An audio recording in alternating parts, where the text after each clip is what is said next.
Okay, so chemical changes. What happens in a chemical change is that a substance changes its chemical composition into one or more substances. So, for example, through the chemical change, it's called electrolysis, you essentially take water, which is H2O, or it has one oxygen and two hydrogens.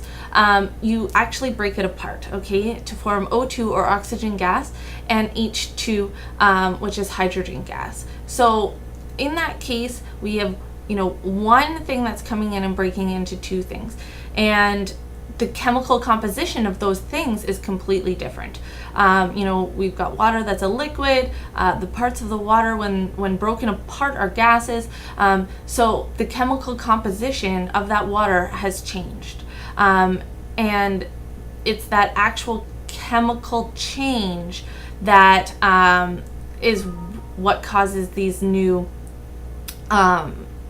this causes this chemical change.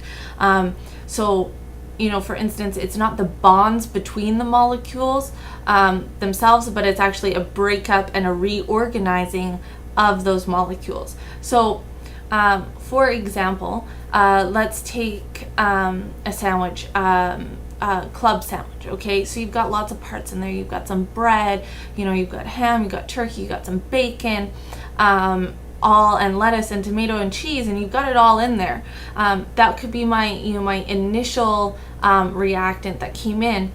And then if I rearranged those pieces, to make like a ham and cheese and a turkey bacon sandwich, now those things are completely different, right? I wouldn't call them like half clubhouses, but I would actually call them, a turkey and bacon and a ham and cheese. So that's like a chemical change. The way that the atoms are put together has actually been pulled apart and they've been rearranged.